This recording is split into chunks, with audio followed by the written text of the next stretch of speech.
Hello, and welcome to another episode of the Sovereignty Sage. I'm your Sage Coach, Melonya Johnson, and today I'm doing an extra one this week because there is just so much going on, and I'm uh, focusing these conversations on my Black sisters out there. Today's talk is about tariffs, Target, and your economic independence. And again, my name is Melonya Johnson. I am a certified coach, trainer, and speaker and podcast host. I have another podcast called MT Fridays that I co host. So here I am. And the reason why I'm here is throughout my life, my mother used to say to me, Melania, women are the strongest beings on the planet. They just don't know it.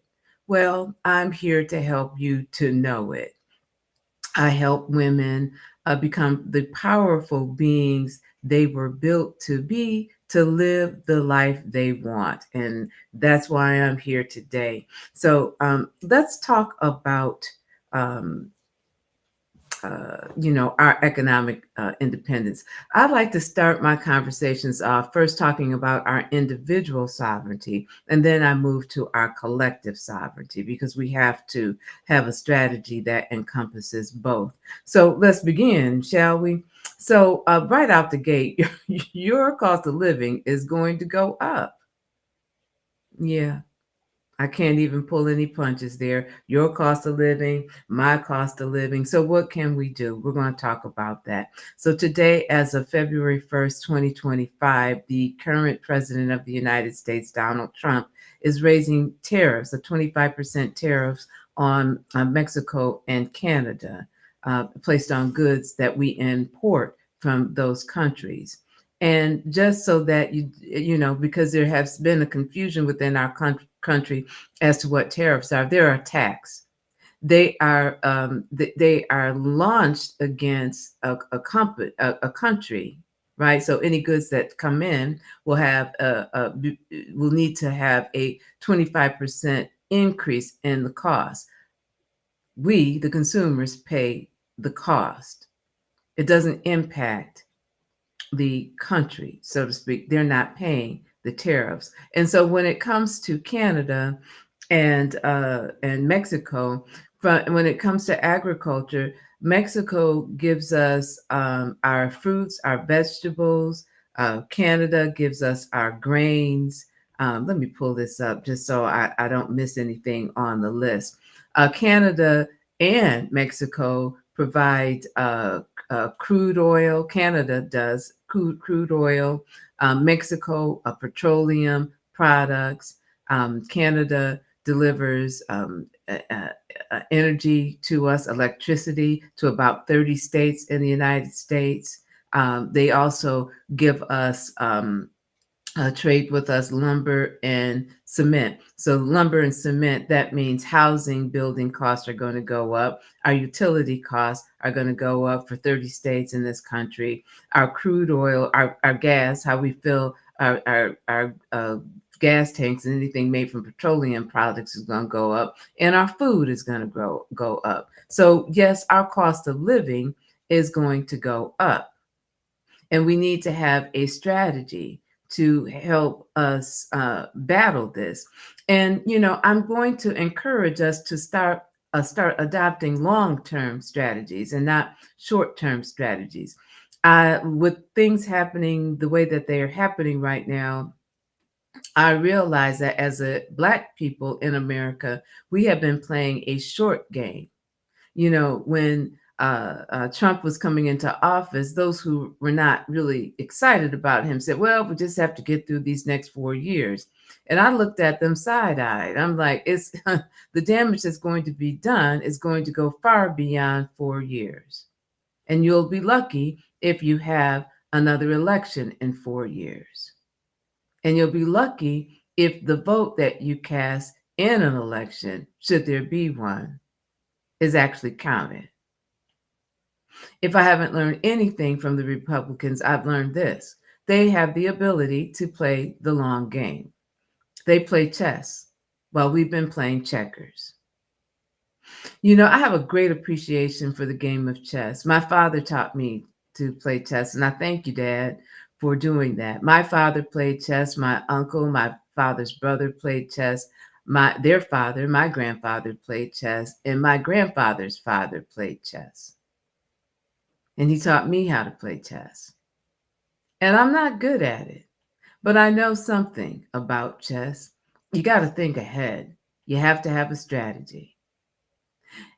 There's also, in the game of chess, there are some very important chess pieces. The queen, oh, is this a surprise? Is one of them. Everybody else on the board is scrambling to save the king. Patriarchy, even in the game of chess. But with that being said, the one player that is the most dispensable player is the pawn. We are the pawns in the capitalist schema. We're the pawns. We're the disposable bodies in their whole plan. See, what we do as the pawns in the capitalist schema, what we do is we are the ultimate consumers. We mindlessly buy. And as women, your job is to reproduce more consumers. And workers, they need bodies to fill the workforce, right? The pawns are serving the plutocrats because we are in a plutocracy. And a plutocracy is a government run by rich people for rich people. If you look around the world, the whole world operates as a plutocracy. Don't get fooled by the other labels. We are a pawn. So one of the things that we could do as a smart pawn to no longer become the pawn, but to become the queen, is to have economic independence.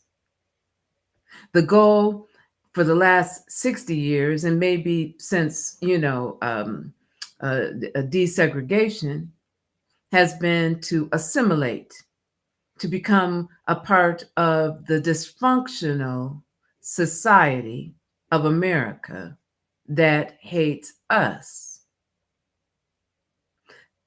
60 years later, after the death of MLK, we understand that that has not worked. So the only other thing that we can do is to then plot our own economic independence. And the way that I'm thinking that we can do this, because it's about personal sovereignty, is to start first with our food supply. And I'm going to talk about that in a minute. But, in light of the increased costs that are coming our way, we need to reprioritize our time. So we live in a modern day world with all these conveniences. And let me also say that the conveniences that we enjoy are also the conveniences that entrap us and enslave us. In light of these costs that are coming our way, we have to reprioritize our time. There's this old saying called "a penny saved is a penny earned." Now is the time to prioritize a penny saved, and that takes some work. It takes the work of our ancestors, the work that they did, the work that sustained them. So you're probably saying, what are you talking about, Melonya? What are you talking about? She's crazy. Well, I'm talking about gardening. You're like, what? Don't scroll. Don't scroll. I'm talking about growing your survival garden. See, we here in the United States take the plentifulness of food for granted.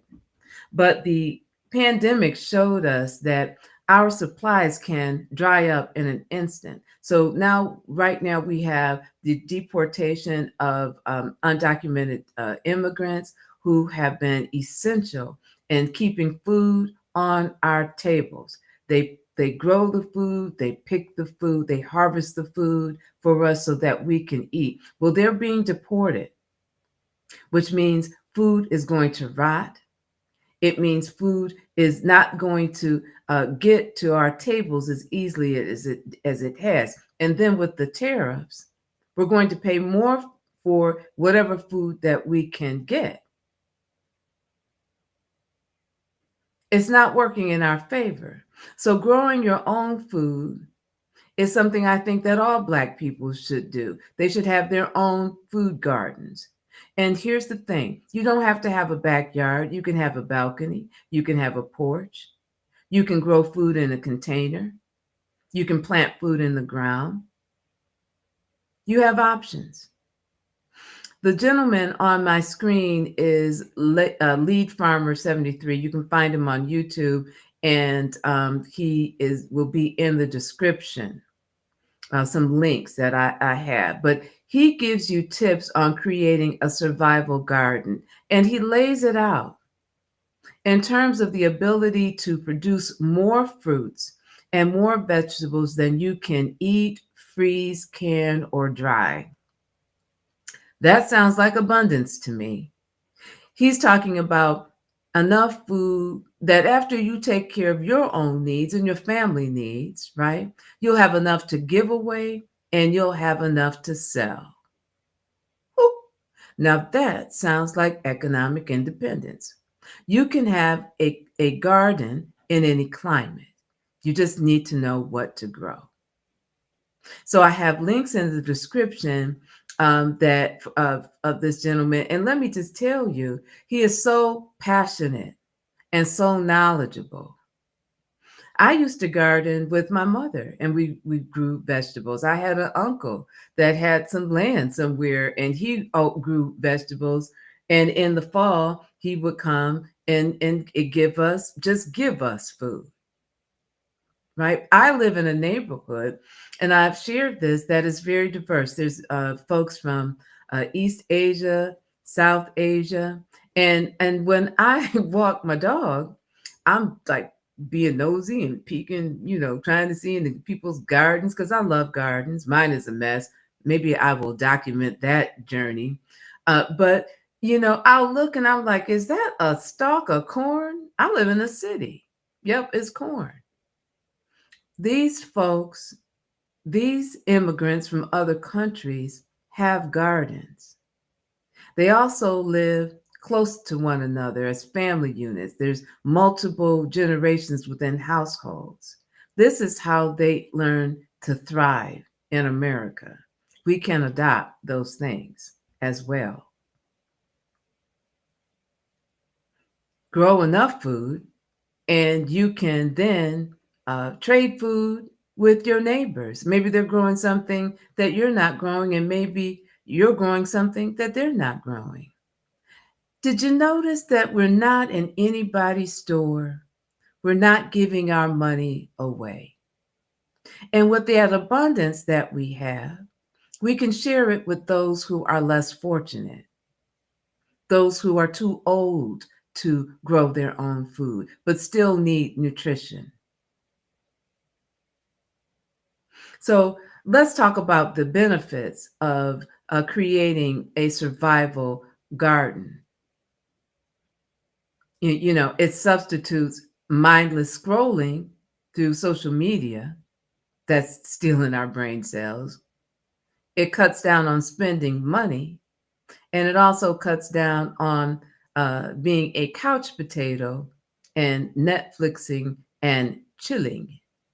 When you garden, your food is free of pesticides. If you go into a grocery store, you see an item and you look and you go, oh, there's that item. There's some carrots. Oh, they're organic carrots. And so you have to sit there and actually do the mental gymnastics of saying,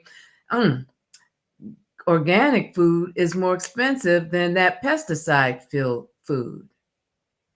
But maybe my pockets can't afford organic food. So I have to take the pesticide-filled option. When you grow your own food, you grow it free of pesticides. It's actually healthy food.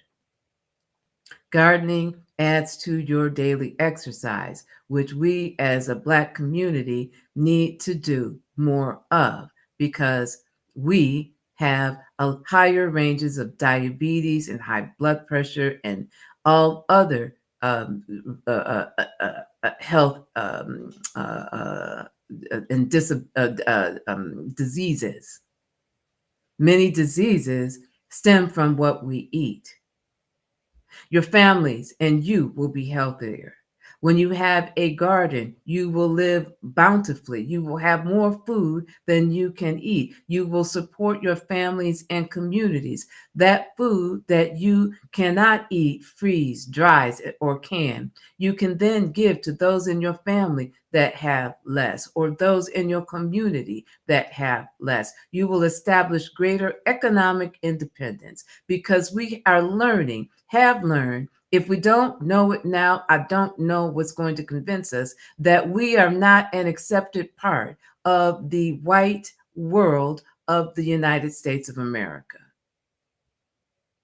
They are putting things in action that are to harm us, subjugate us, and destroy opportunities for generations to come. When you garden, you will teach your children to respect and protect the earth, Mother Earth, the earth that feeds us. Gardening is all good. So we're moving into seeding time. We're into February in the Northeast. It's time to, soon start seeding. So wherever you are, there should be food growing. And I have found some resources and I put those links in the description. So as we think about our independence, right? And here's the other thing: how many food deserts are there in urban communities for underserved communities? We're still in many communities there. We're still waiting for a grocery store. I know in the city of Buffalo, it was like that.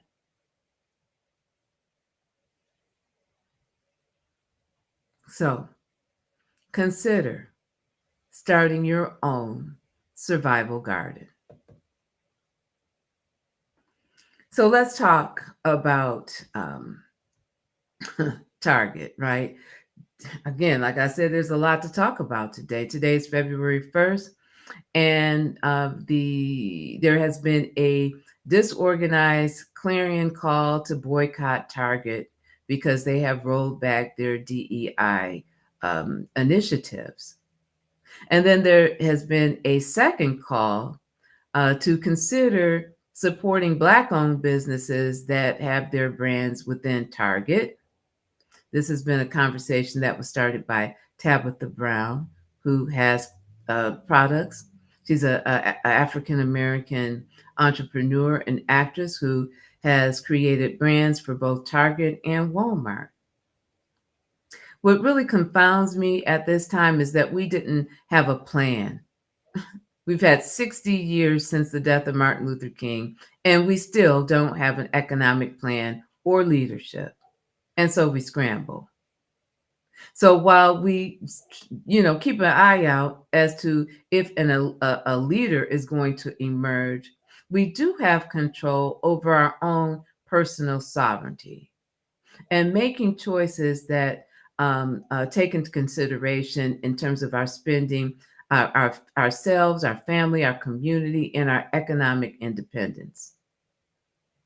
Personally, I don't really shop in Target. Personally, I'm not a big consumer. I understand that I have more than I need, that many of the things that I buy are going to land in landfills and pollute our earth. Some of those things that end up in landfills don't end up in landfills in the U.S., though we are a big polluter. They end up in landfills in under represented, demoralized brown countries. I believe in trying to keep as much money in your pocket. And I'm not saying I'm rich. I learned this lesson late, okay? Keep as much money in your pocket as possible. So I was never a big shopper at Walmart or Target, but I won't be shopping there because they voluntarily, without any legal or lawful uh, um, edicts, to roll back their DEI initiatives. So did Amazon.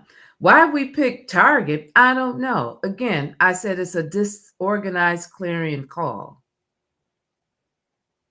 So I'm going to keep as much money in my pocket as possible, right? I'm not a big shopper. Amazon is out there, and though I have not deleted my Amazon account, I have not used it. And I really want us to be realistic here. People have different realities. There's some of us in communities that there is a Walmart, or there only is a Walmart, or there only is a Target. You have to eat, right? But you can be frugal in the way that you spend your money if you have only these options. You have to become. I'm not a consumer, so you have to walk in the world being mindful, not to be a mindless consumer. I will save first and then spend only on what I need to. We can all make a commitment while we figure out how to play this chess game and the next collective move. But as women in heading households or being in households, we are the primary spenders. So we have the power of where we direct, how we direct, or if we direct any money to any business. We have that power. Today's quote: I will save first, spend frugally, and invest as much as feasibly possible in Black owned businesses. That quote came from me. So we have talked about the individual sovereignty, and in the individual sovereignty, we understand the importance of growing some portion of our own food. Understanding playing the long game, that as drought conditions happen and climate change takes place, as we make enemies of our allies, right? As we deport people who serve and have contributed to our economic well-being as a country, are removed from this country, there very well may be food shortages and high prices that we have not seen in the past. So here is a time to think ahead. And when you plant these gardens, you will be planting them for generations of people to come. And all you need is a pot, a container, a balcony, a backyard. You don't need a lot of space. And that's why that Lead Farmer 73 on YouTube is a great resource.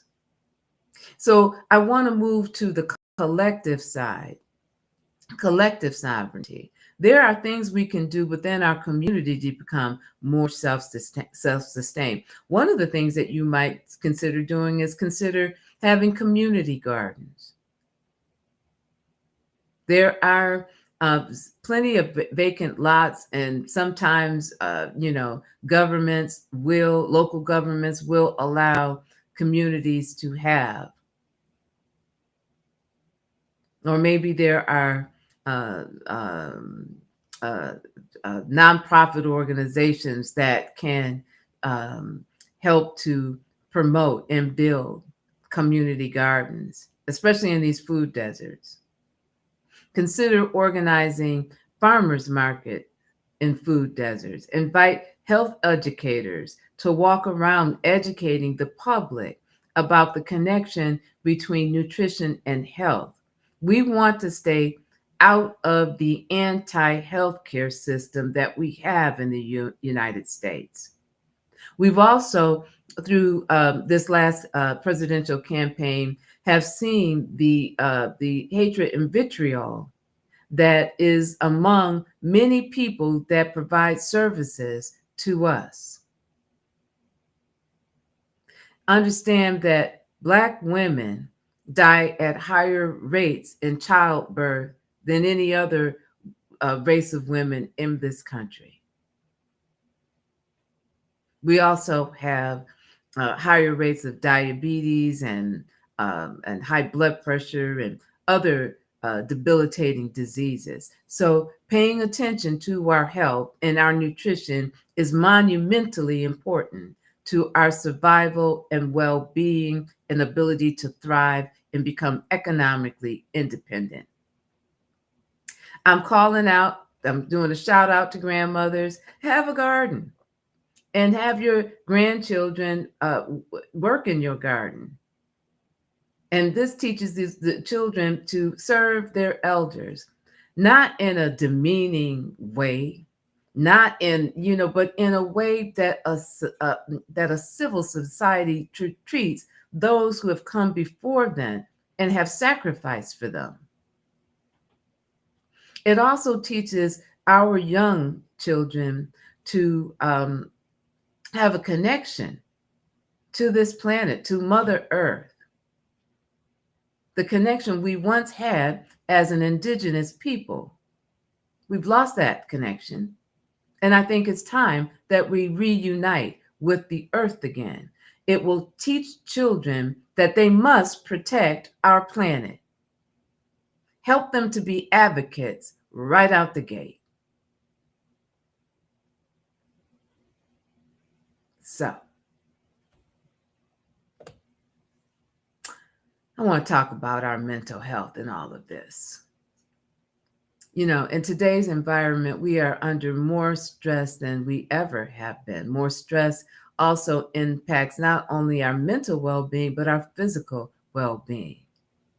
High blood pressure. And stress plays havoc on your body. So being able to have strong mental fitness is important. I offer a 6-week mental fitness program through my company, Be Smart Coaching. It helps you to identify the internal saboteurs that hold you back and make you miserable. We have saboteurs like the judge, who is the ringleader for them all, the avoider, the controller, the hyperachiever, the hypervigilant, the pleaser, the restless, the stickler, the victim. All of these mental patterns are ingrained in our minds, in our neural paths. And we need a way to change those neural paths and to direct them to something else. What we direct them to is our sage power. We learn when we are being sabotaged to call on our sage power, the power of empathy, or the power to explore, or the power to innovate. We need that power these days. The power to navigate, the power to activate. We need that power these days. So this 6-week program is not for the faint of heart. It's for those who really want to work on building greater levels of resilience in their life, greater levels of joy and happiness and peace in their life, and greater levels of strength in their life. With this program, you have an amazing app to track your daily progress, because mental fitness is something you practice every day. Weekly group coaching sessions that is hosted by me, a digital copy of the best-selling book, The Positive Intelligence by Shirzad Chamine, who is the founder of this. To learn more about this program, visit my website, www.besmartcoaching.com. So with that being said, I have run my mouth enough for one day. If anything that I have said to you today resonates with you, you know what to do, right? If you haven't heard this lately. You are powerful. Now go claim your sovereignty and go rule your world. Thank you for spending some time with me today. I ask that if anything that I said today encourage you to put your economic plan into action or to think differently, please like, subscribe, and share this information. It's the only way that we can become the viable, thriving people that we will.